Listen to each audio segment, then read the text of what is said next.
Bonjour, j'espère que vous allez bien. Aujourd'hui, on va parler préparation mentale. Quand vos joueurs sont perdus comme des biches au milieu de l'autoroute, vous devez agir.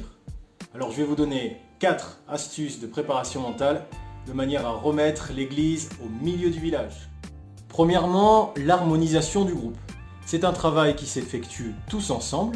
Le but est de trouver une situation collective de référence dans laquelle on s'est senti très bien, où on a pris du plaisir, on avait une sensation de contrôle ou de facilité, avec un début et une fin. Une fois qu'on a trouvé cette situation de référence, on va noter les sensations ressenties. Visuelles, auditives, kinesthésiques, olfactifs. On note la sensation la plus importante, on lui donne un nom ou un slogan, et éventuellement, on associe un geste. Deuxièmement, le but du groupe. Qui sommes-nous et où allons-nous? Deux possibilités, soit l'entraîneur écrit les réponses et cela constitue la base des échanges, ou alors chaque joueur note individuellement son ressenti avant de le partager ensemble. Par exemple, pourquoi l'équipe existe?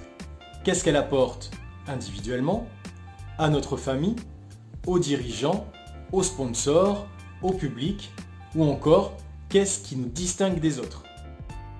Troisièmement, les moments de groupe ou les bulles.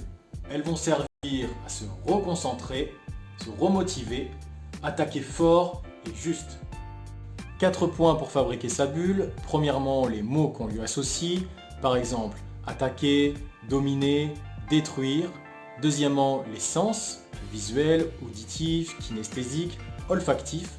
Troisièmement, la forme de la bulle, en cercle par exemple, avec le capitaine au milieu. Et quatrièmement, qui et quand la mettre en place. Quatrième point et sûrement le plus important, la communication de groupe. En effet, on sait tous que les non-dits pourrissent la vie, que ce soit en couple, en amitié, dans une entreprise ou dans un sport collectif. Une solution parmi tant d'autres, on va essayer d'engager la communication sous forme ludique avec des post-it et un stylo. Le principe, chacun écrit ce qu'il attend de chacun des autres joueurs, puis sur un autre post-it, il note ce qu'il pense que les autres attendent de lui. Puis sur une grande feuille, on trace autant de colonnes qu'il y a de joueurs, avec en haut le nom du joueur.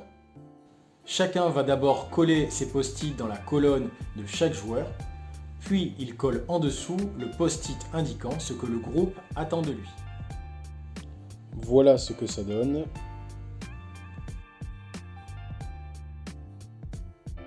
À la fin, on fait un débriefing collectif avec un modérateur extérieur et on prend des engagements les uns vis-à-vis des autres. Par exemple, j'attends ça de toi, je te propose telle ou telle solution, et idem, vous attendez ça de moi, je vous propose telle ou telle solution.